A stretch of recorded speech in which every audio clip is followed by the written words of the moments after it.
المقام والصلاة والسلام والسجود والقيام والشريعة والأحكام والحجة والبرهان والمحبة والإرفان والكتاب والقرآن والحق والبيان سيدنا ونبينا وطبيب نفوسنا ومولانا ومولى الثقلين جد الحسن والحسين أبي الزهراء محمد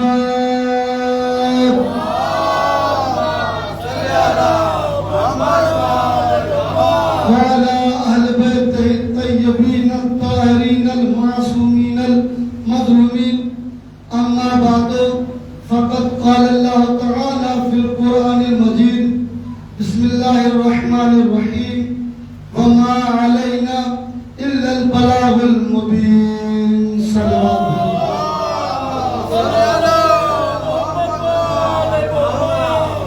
بزرگان مذہب ملت، برادران ایمانی، کرم حضرات چاردہ معصومین علیہ السلام کا اور خصوصی صدقہ ہے مادر حسنین بنت جناب رسول الثقلین حورا انسیہ راضیہ مرضیہ بطول عذرا جناب فاطمہ زہرا سلام اللہ علیہ کا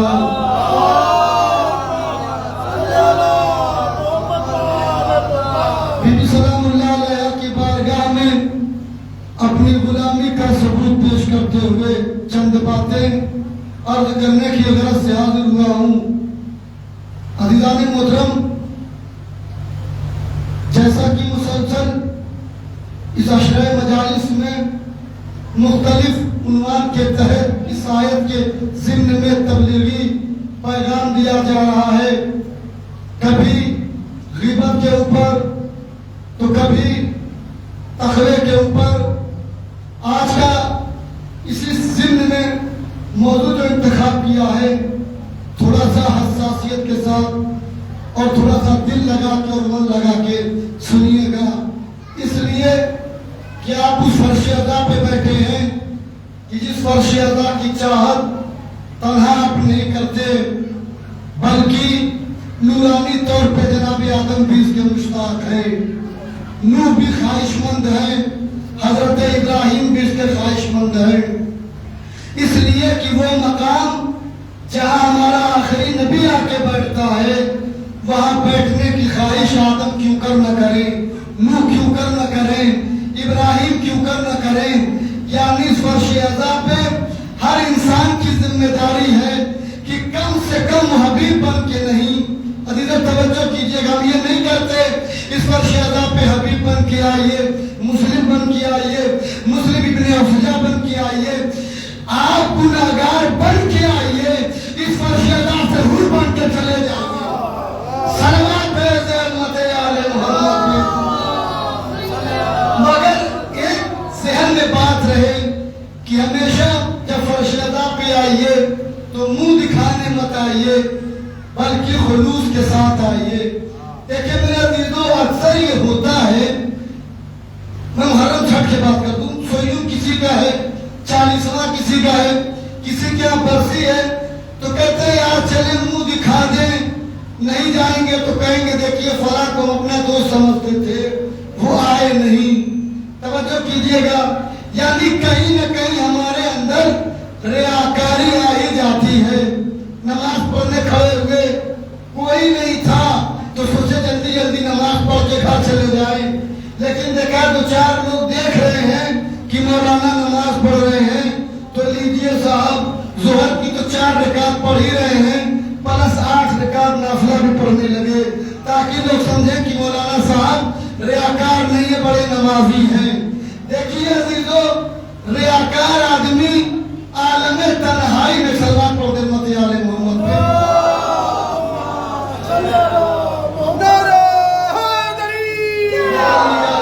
دیکھیں تھوڑا نصیبت ہے تو زیادہ لطف آئے گا کیونکہ آداب مجلس میں یہی ہے کہ بالکل گھل مل کے بیٹھے ہیں. صلوات پڑھتی ہیں تو کورونا کا زمانہ نہیں ہے اور آج کل ہندوستان میں بھی یہ فیشن کویت ایران والا چل گیا ہے. ذاکر منبر پر تو کنارے کنارے ٹیپ لگا کے دیوار کا بیٹھ جاتے ہیں اور بیچ میں بالکل خالی اور چائے بھی پیتے رہتے ہیں.